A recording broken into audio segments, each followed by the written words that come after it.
खासियाबारि रायजो राजाफोरनि थाखाय गोजोनथाव खौराङा बेनोदि दिनै गसाइगाव महकुमानि सिङाव थानाय खासियाबारियाव थांनाय 2004 आरो 2005 मायथाइयाव लुफुंजायो आद्रा थानाय खासियाबारि देहा फाहामसालिखौ गोदानै लुफुंनो थाखाय खुन्थिया गायसनदों।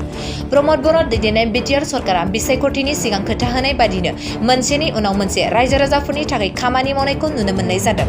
थांनाय 2004 आरो 2005 मायथाइयाव लुफुंजायो खासियाबारि देहा फाहामसालिखौ गोदानै लुफुंनो थाखाय बिटिआर सरकारा 90 लाख सेंसनखौ हरनाय जादों होनना जोंनि खौरांनि गेजेरजों फोरमायना होयो। गिबियावनो बयबो रायजो राजाफोरनो गोदान बोसोर गाहाम हामलायथि हरबाय। दिनै जों बेवहाय बे खासियाबारियाव आगोल गायसनखानाय आद्रा जानानै थानाय जाय खामानिया दिनै जाफुङाखिसै बे जिनिसखौ गेबेङै मोजाङै लुफुंफिननो थाखाय जोंनि मानगोनां बिटिसि चिफ प्रमद बर' बिथांनि दैदेननायाव आरो जोंनि मानगोनां एमएलए बिथांनि दैदेननायाव जों दिनै बेवहाय बे गोजाम लुखोन्दा हस्पिटालखौ लुफिननो थाखाय बेवहाय आवगायदों आरो बेवहाय जों गोदान खुन्थिया गायदों।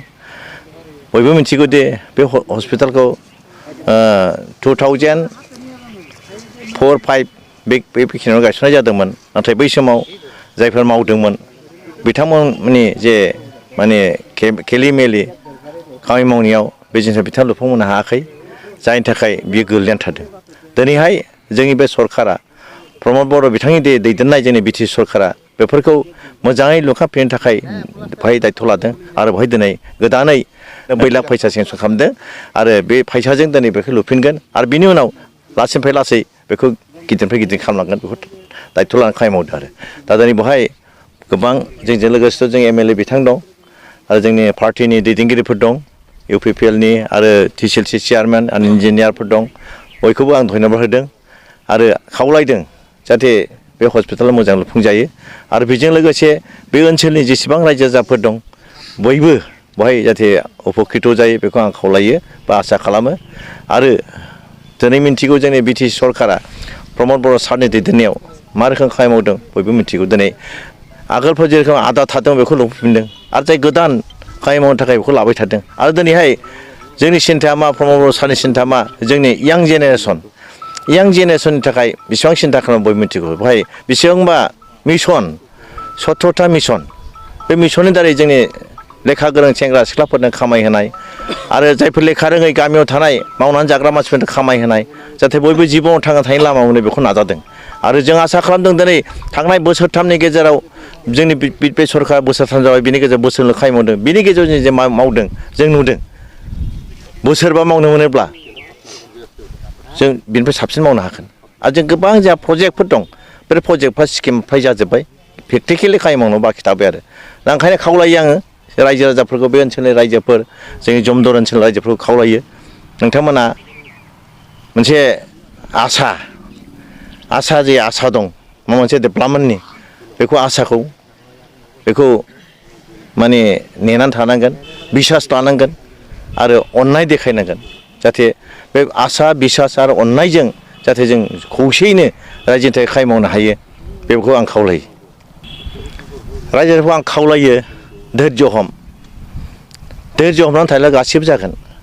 मानोना भारत सरकारा दिनै 76 इयार्स जाबाय स्वाधीनता जानाया, समयसायाथ' दाबो जोबाखै नङा होमबा? आसाम सरकारा बिदिनो दिनै दाबो जोबाखै। जोंनाथ' आलादा रायजोबो नङा, 6 सिडुलसो, बेवहाय जा मोनदों जों बेखौ मावलांगोन। बेखौ थाइसे फैसाखौब्लाबो जों फाय रायजोफोरनि हिसाब होनानै मोजाङै बाहायलांगोन। आगोलफ्राव जेरोखोम जानला मोनला बाहायदों जों बिदि बाहायनाय नङा। दा जोंनि प्रमद बर' बिथाङा बे रोखोम खालामबाय थादों आरो आसा खालामदों रायजोफ्रा आसा खालामनानै था आरो धैर्य हमनानै था, गासिबो जोंनि मोननांगौ मोनगोन, गासिबो जाजोबगोन। जा जों नुदों थांनाय जेनेबा साख्रिया जोंहा बिटिसि सरकार हिसाबै फ्राय 3000सो माने मास्टार बायदिसिना साख्रि होखांबाय आरो नै दाख्लैसो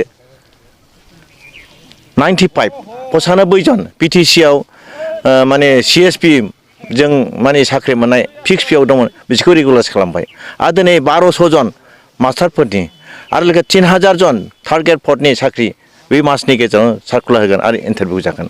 बेवहाय जोंनि माखासे मानसिफ्रा बुंनो सानदों, सोरबा मानसिफ्रा बुंदों जे बिटिसिनि थार्ड ग्रेड फर्थ ग्रेड साख्रिखौ आसाम सरकारा लांजोब्बाय, बिसोरनो हरजोब्बाय। खिन्थु मिसा खोथा, दाख्लै जे आसाम सरकारनिफ्राय इन्टारभिउ जादों बेवहाय जोंहा लाबसो मोन्दों जोंनि मोनसेबो पस्टआ बेसेबां थाङाखै जोंनावनो दं जों बेखौ दिनै होफिनगोन SIU जागासिनो दं थाबै जासिगोन आरो बे मासनि गेजेराव निस्सय सार्कुलार होनानै इन्टारभिउ लागोन आरो बैहाय जोंहा आसाम सरकारनि जे इन्टारभिउ होनायाव जोंनि गोबां जोंनि BTC नि मानसिफ्रा प्राय मथा मथि 1000 2000 मानसिया जोङो साख्रि मोन्दों जों बेनिफिटसो जादों बेखौ बुंदों माने BTC नि साख्रिखौ BTC आ हमथाना लाखिनाखै आसाम सरकारा बे मिसा खोथा आं बिदि खोथाखौ कन्डेम खालामो जाहाथे बयबो बुजियो रायजोफ्रा दिनै बुजिबायबो जाहाथे बिदि मिसलिड जाया बेखौ खावलायो